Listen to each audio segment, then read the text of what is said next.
Hello everyone, welcome back to my another new video. আজ আমি আবারও একটি নতুন ভিডিও নিয়ে আপনাদের সাথে এসেছি। আজ অনেক দিন হয়ে গেল কোনো ভিডিও আপলোড করা হয়নি, তাই ভাবলাম আজ একটি ভিডিও আপলোড করি। আজ মা রান্না করছে মোচার ঘন্ট, তাই ভাবলাম এই মোচার ঘন্ট রেসিপিটা আপনাদের সাথে শেয়ার করি। আর এই মোচাটা কীভাবে কাটতে হয় সেটাও আপনাদের দেখাবো, আর মোচাটা কাটার পর যে হাতে কষ লেগে যায় সেটাও কীভাবে তুলতে হয় সেটাও আপনাদেরকে দেখাবো। প্রথমে মোচার খোলাগুলো আলাদা করে রেখে দিল, বুটাগুলো ছাড়িয়ে কি সুন্দর মোচা কাটছে দেখো। এইভাবে কাটলে খুব সহজেই মোচা কাটা যায়। এই দেখুন মা কি স্পিডে খসখস খসখস খসখস করে মোচা কাটছে।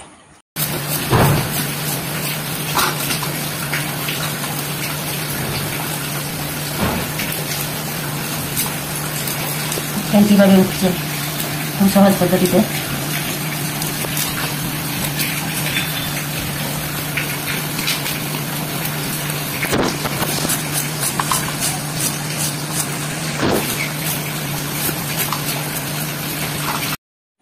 এখন প্রায় মোচা কাটা কমপ্লিট হয়ে গেছে। এখন কীভাবে মোচাগুলো ধুতে হবে সেটাও মা দেখাবে, কারণ মোচাগুলো কেটে রাখলে সেগুলো কষে কালো হয়ে যায়। তাই মোচাগুলো কীভাবে ধুতে হয় সেটাও দেখাবে।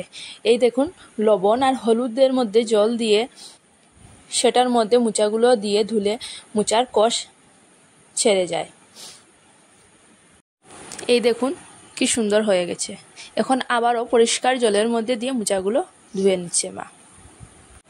এখন মোচা কাটার পর কীভাবে হাতের কষ ছাড়াতে হয় দেখুন। এক টুকরো লেবু নিয়ে এইভাবে হাতের মধ্যে লেবুটি ঘষলে সহজেই মোচার কষগুলো উঠে আসবে।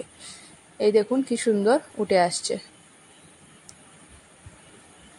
এই দেখুন পরিষ্কার হয়ে গেছে। এখন কেটে রাখা মোচাগুলো একটু সেদ্ধ করে নেব।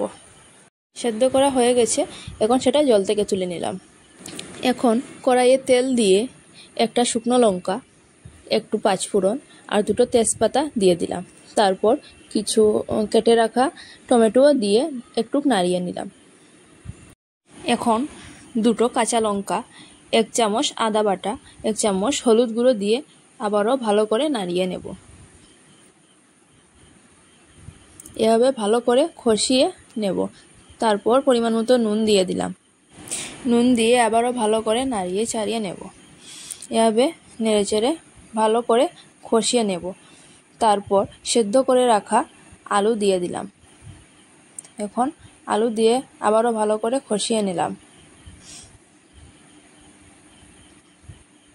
এখন সেদ্ধ করে রাখা মোচাগুলো দিয়ে ভালো করে নাড়াবো। এখন আগে থেকে সেদ্ধ করে রাখা কিছু ছোলাও দিয়ে দিলাম।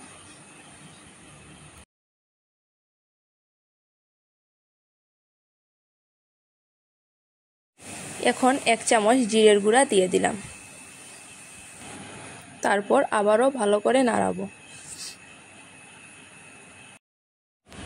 এখন কিছুক্ষণের জন্য ঢাকনা দিয়ে দিলাম।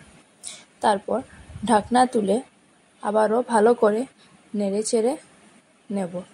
তারপর যখন দেখব যে মোচার ঘন্টটা হয়ে এসেছে, তখন 1 চামচ মতো ঘি আর গরম মশলার গুঁড়ো দিয়ে কিছু সময় আবারও ভালো করে নেড়ে চেড়ে তারপর নামিয়ে নেব। এই দেখুন খুব সহজেই হয়ে গেল মোচার ঘন্ট। মোচার ঘন্টের এই রেসিপিটা যদি আপনাদের ভালো লাগে তাহলে কমেন্টের মাধ্যমে জানাবেন আর আমার চ্যানেলটি সাবস্ক্রাইব করবেন।